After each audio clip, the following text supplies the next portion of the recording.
Fala juventude, tudo de boa com você? Guilherme Matar aqui na área, retomando o esquenta para a Copa do Mundo de 2026. Meu tema de hoje vai ser bem legal. Vou falar da Croácia e da Croácia que jogou a Copa do Mundo de 1998, a primeira Copa do Mundo que eu lembro de assistir. Eu já era vivo na campanha do Tetra em 94, mas não tenho recordações. Já em 98 não, eu lembro de assistir bastante jogo, tenho bastante frescas na memória, muitas coisas que aconteceram naquele Mundial. Uma delas, a grande campanha croata. A seleção quadriculada foi terceira colocada nos gramados franceses. Bom, um ponto de partida bem interessante sobre essa seleção pode ser o Mundial Juvenil disputado em 1987. Aquele Mundial de 87, que foi jogado no Chile, foi vencido pela Iugoslávia. E a Iugoslávia tinha entre os seus titulares habituais daquela conquista de base 5 jogadores que seriam bastante utilizados pelo técnico Tiro Blažević na Copa do Mundo de 1998, sendo eles Jarni, Boban, Šuker, Stimac e Prosinečki. Desses 5 caras que eu mencionei, 3 estariam no elenco principal da Iugoslávia na Copa do Mundo de 90 na Itália. O Prosinečki, o Jarni e o Šuker. O Šuker, naquela época, para os iugoslavos, foi meio que o Ronaldinho fenômeno para o Brasil na campanha do Tetra. Tava no elenco, mas não chegou a entrar em campo.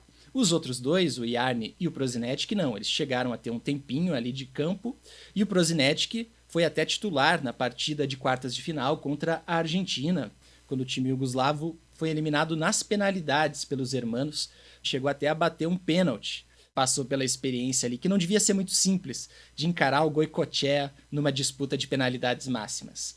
Prosinečki, que era um grande destaque nesse período ali de carreira, ele tinha sido eleito o melhor jogador do Mundial de Base de 87 e foi também eleito o melhor jogador jovem da Copa do Mundo de 90 na Itália.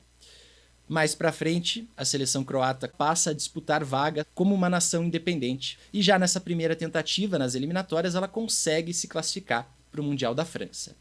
No Mundial da França, a Croácia ela entra num chaveamento bem intrigante, que tinha 3 estreantes em Copas das 4 seleções que o compunham.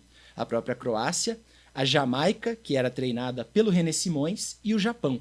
Os 3 estavam fazendo a primeira Copa do Mundo da vida, e aí fechando o chaveamento, você tinha a Argentina, a grande favorita desse grupo. A Croácia vence os seus adversários mais acessíveis, vence a Jamaica, vence o Japão, e na última rodada do grupo perde para a Argentina por 1-0 e termina essa primeira etapa da Copa em segundo lugar. Nas oitavas de final ela pega a Romênia, que tinha sido líder num chaveamento com Inglaterra e Colômbia. A Croácia elimina a Romênia vencendo por 1-0 com gol de pênalti do Šuker. Vou falar um pouquinho mais do Šuker adiante aqui no vídeo, porque ele teve um papel muito crucial para essa seleção croata. Nas quartas de final, os croatas vivem o seu grande momento naquela Copa, encarando a Alemanha ali do Klinsmann, do Matthäus, remanescentes do tricampeonato da Alemanha Ocidental na Copa do Mundo de 90. E era um jogo que tinha um elemento a mais, porque alemães e croatas tinham se encontrado 2 aninhos antes, numa partida eliminatória da Eurocopa de 96. E nesse jogo da Eurocopa, que a Alemanha viria a ser campeã, a Alemanha elimina a Croácia vencendo por 2-1. Dessa vez, na Copa do Mundo, quem se dá melhor são os quadriculados. A Croácia aproveita uma vantagem numérica adquirida no finalzinho do primeiro tempo, ali já numa reta final de primeira etapa. A Alemanha perde um jogador expulso e com esse um jogador a mais, a Croácia constrói uma vitória de 3-0, bem categórica, que consegue fazer com que os croatas eliminem os alemães e cheguem ao mata-mata de semifinal, encarando a França, dona da casa. Até saem na frente desse mata-mata de semi, com gol do Šuker, sempre ele, mas a França consegue uma virada bem inusitada, com 2 gols do defensor Lilian Thuram, e consegue vencer por 2-1 e passar para a decisão para pegar o Brasil na final, enquanto os croatas acabariam indo para a disputa de terceiro contra os Países Baixos. Na disputa de bronze, a Croácia venceria os neerlandeses por 2-1 e conquistaria esse impressionante terceiro lugar na sua primeira Copa do Mundo disputada. Deixa eu falar agora um pouco sobre aspectos de campo desse time. Essa Croácia do Tiro Blažević gostava de jogar no 3-5-2, e um detalhe que me chama a atenção são as mudanças, não só de função de certos jogadores ao longo da campanha, mas uma mudança até de linha de atuação de alguns desses caras. Posso citar aqui 3 exemplos disso: Stanic, Simic e Soldo.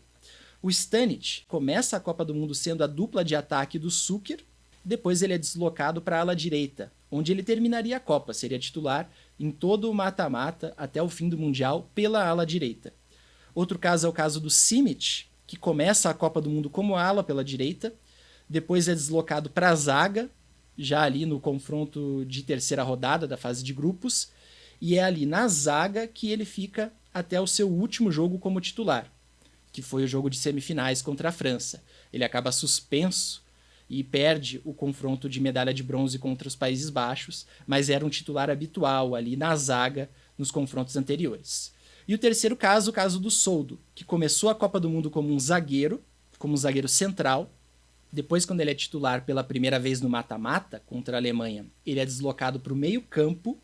E aí, na disputa de terceiro lugar, com a suspensão do Simic, ele volta a ser zagueiro. Mas não como zagueiro central, como ele tinha sido no comecinho da Copa. Ele vai como zagueiro pela esquerda, compondo uma linha de 3 com Bilic e Stimac.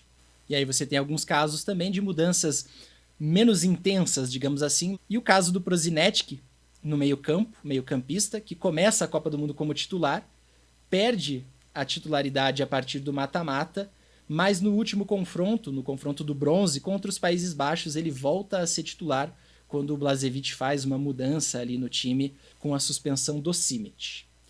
Bom, para fechar aqui essas palavrinhas sobre a Croácia de 98, posso citar 2 curiosidades também. A primeira envolvendo o Prosinecki, primeiro jogador da história a fazer gols em Copas do Mundo por 2 seleções diferentes. Ele já tinha balançado a rede quando defendeu a Iugoslávia em 90, e em 98 ele marcou 2 gols. Um gol contra a Jamaica, na partida de estreia, na vitória por 3-1, e outro gol contra os Países Baixos, na disputa de terceiro lugar, na vitória croata por 2-1. E também não posso deixar de citar o Šuker. Com exceção da derrota para a Argentina por 1-0, ainda na fase de grupos, a Croácia marcou gol em todos os demais compromissos. E o Šuker fez um golzinho em todos esses 6 jogos, terminando a Copa do Mundo como artilheiro do Mundial com 6 gols. Ufa, jovem!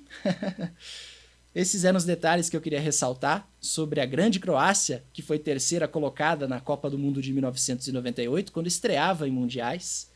Aquela Croácia que marcou época tanto pelo resultado, quanto também pela camisa azul com detalhes quadriculados ao lado, com que ela jogou vários de seus confrontos principais naquele Mundial, incluindo a vitória de 3-0 contra a Alemanha nas quartas e a disputa do terceiro contra os Países Baixos, que lhe garantiu aí esse lugarzinho no pódio daquele Mundial.